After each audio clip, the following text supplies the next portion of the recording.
Voilà, on enchaîne avec l'onglet libre ici. Alors l'onglet libre, c'est un peu le même principe que l'onglet info libre, sauf que l'onglet libre, en fait, il se base, alors ça va être peut-être un peu compliqué à ce stade-là, mais je l'explique quand même, il se base en fait sur des constantes déjà existantes et dans lesquelles on a juste à renseigner la valeur que l'on va pouvoir réutiliser derrière pour des calculs dans la paye.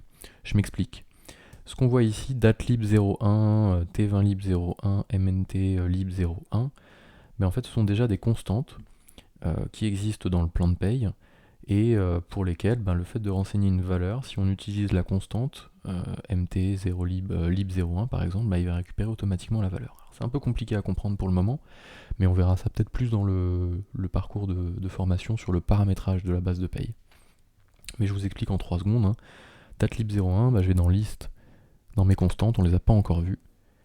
Ça, c'est toutes les constantes qui permettent de calculer les bulletins de paye. Hop, lib 01.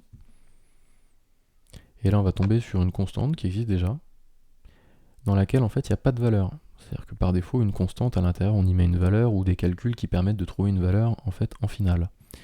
Là, il n'y a pas de valeur, puisqu'il va récupérer la valeur qu'on va mettre dans chaque bulletin, dans chaque fiche de personnel, pour déclencher son calcul. Donc, si ici, par exemple, je vais mettre... déjà, je peux changer ici le libellé, l'intitulé.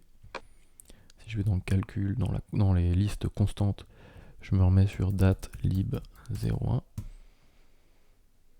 Toc. Je change ça et je vais mettre date. Une date qui n'existerait pas. Qu'est-ce qu'on va pouvoir mettre On va mettre n'importe quoi, tant pis. Hein. Date de changement d'établissement. Alors oui, c'est pareil, on est limité, hein, donc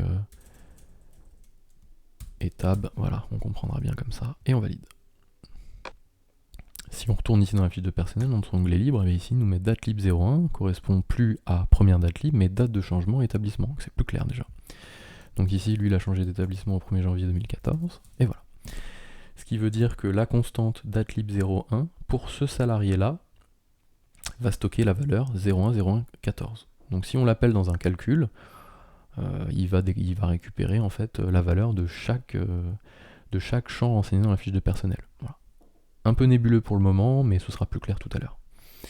Donc voilà, ici, c'est encore d'autres informations qui ne sont pas disponibles dans les autres onglets qu'on va pouvoir ici recréer et stocker. Donc c'est assez pratique. Je valide et on va attaquer les 3 derniers onglets, emploi, formation et temps. A tout de suite.